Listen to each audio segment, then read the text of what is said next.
Oui, alors je pense qu'on est, nous, au VH Cloud, assez bien placés pour parler justement de cette évolution des données.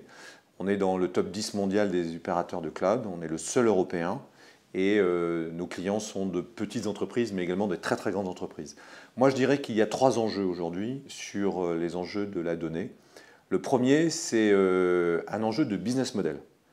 Les données, parfois on dit que c'est l'Eldorado du futur, c'est un peu la ruée vers l'or. Les données aujourd'hui sont monétisées, sont monétisables et transforment les business models de toutes les entreprises. Donc comment être capable d'appréhender ces données, de les stocker et de les gérer devient une problématique dans la numérisation qui est tout à fait capitale. Il y a un deuxième enjeu, c'est un enjeu technologique. C'est-à-dire, qu'est-ce que je fais de toutes ces données? C'est bien de les avoir, mais il faut que je les stocke, il faut que je les traite. Il faut que j'ai des algorithmes, il faut que j'ai de l'intelligence artificielle qui me permettent, et des logiciels qui me permettent de gérer ces données. Puis un troisième, qui est en train d'apparaître de plus en plus, c'est l'enjeu juridique. Avec la RGPD en Europe, eh bien, comment sont couvertes mes données? Comment je protège les données de mes clients? Comment je protège les données des individus?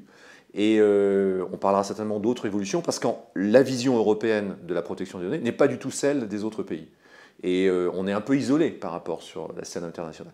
Donc je pense que c'est ça aujourd'hui, les trois enjeux de la donnée, qui sont un enjeu business, un enjeu technique et un enjeu juridique.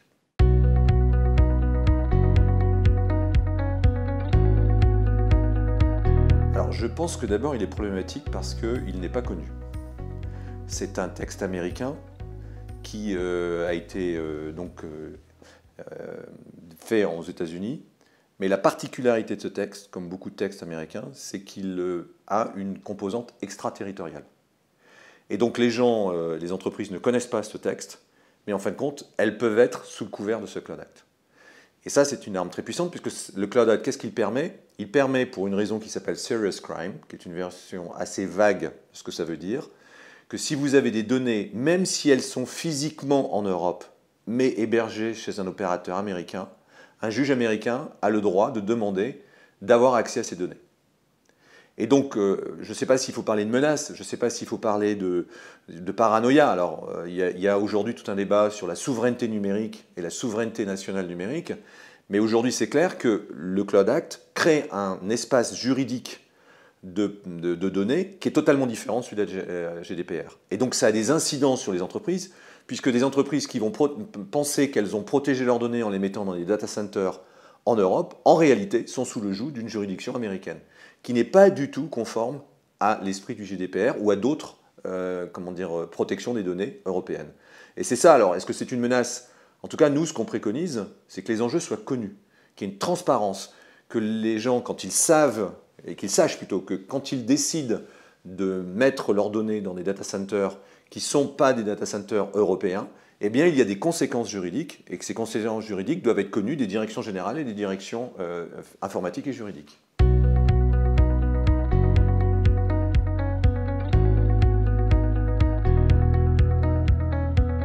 Alors, je ne suis pas un expert juridique, donc pour moi, je ne connais pas les conséquences d'une extension de la notion de RGPD à des entités morales.